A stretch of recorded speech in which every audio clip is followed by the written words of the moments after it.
Welcome back to Muse Diaries, episode 2. Today is Muse, Octavia Butler, from some of her personal writings from her journal. I'm a writer. I write. I'm a selling writer. I sell what I write. I write to live. I live to write. I'm really big on affirmations, and I do them as a part of my daily journal practice. I do 3 things I'm grateful for and 2 affirmations before I get into my journaling and venting and what I have to do for the day. So that's usually how I have it. So that just stuck out to me. Her declaration of I am a writer, just declaring what your purpose is in life. And another one from her, this one is a little longer. Why do I write? Because I am an avid collector of people and people fragments. Because I'm an egoist and the power to create and manipulate whole worlds pleases my vanity. Because symbiosis pleases me more than parasitism. I am not a people person in the usual sense. Much of the time, I'm a hermit. Yet I have a human need to reach out to my fellow beings and feel that I've touched some of them. Because I'd rather grow and learn and add to myself, and writing encourages this. Because I don't think I could stand the narrow, timid person I would be if I did not. Because nothing else seemed worth doing. Because writing, even at its worst, seemed better than anything else I could do. Octavia Butler. And then I wrote my takeaways down here. These notes found me on Substack. I've been feeling drawn to try out poetry as a way to make my personal writing more creative and artistic. I tried watching some tutorials on YouTube, but wasn't really feeling inspired. These notes from Octavia E. Butler's personal journals are exactly the inspiration I've been looking for. I've been feeling called to share my journal entries, but I want to do it in a way that's creative, digestible, and not too directly personal. That is exactly why I started this commonplace journal that is separate from my personal life journal. The knowledge in this is intended to be shared. This entry, Why Do I Write, was touching to me. She stated that was her intention in it.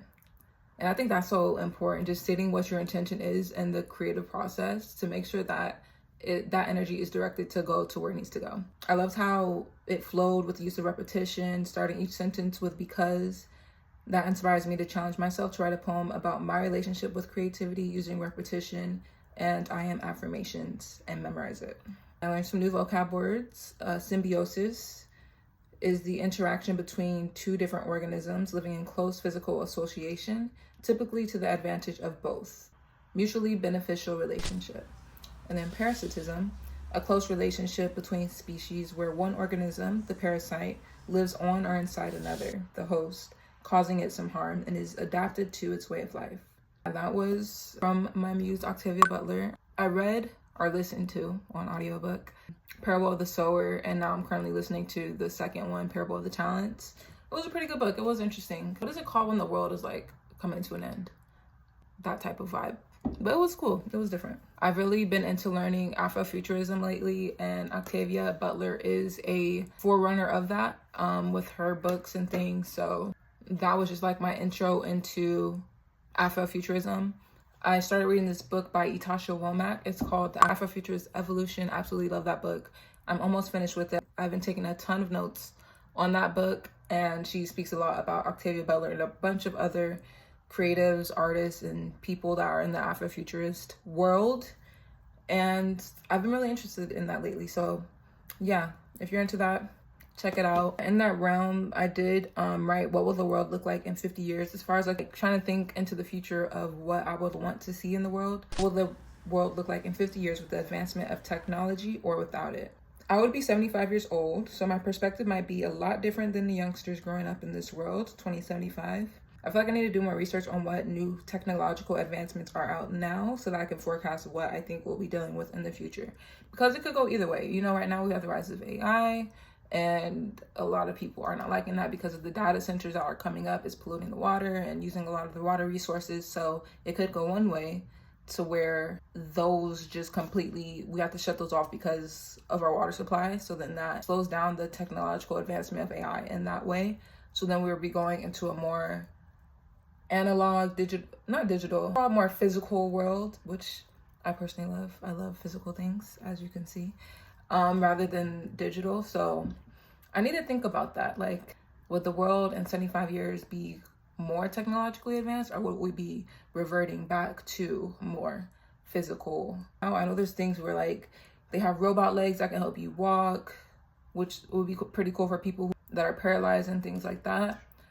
It's more like in a medical field. I think we could use some advancement in technology, and they are having it to where you can be like reverse aging and all of these things. So maybe in 2075, I'll be 75 looking like this, like I'm still 20 something. So who knows?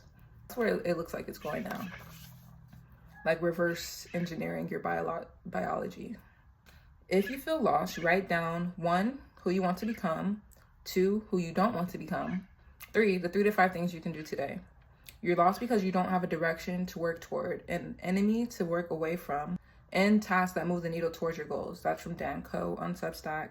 I literally have no advice for my younger self. I ate that. That little girl is exactly who she needed to be. That's from Dochi. I love that quote. Creative wellness. The practice of integrating creativity into your daily life as a tool for mental clarity, emotional expression, spiritual alignment, and joy. Keeping the channel open, I think that's what to say. Keeping the channel open. Faith over fear, progress over procrastination. My ideas are divine downloads.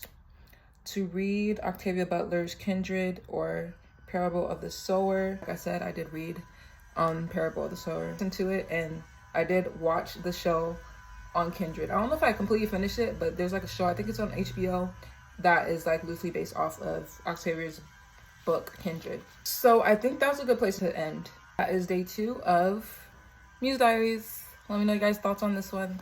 See you in the next one.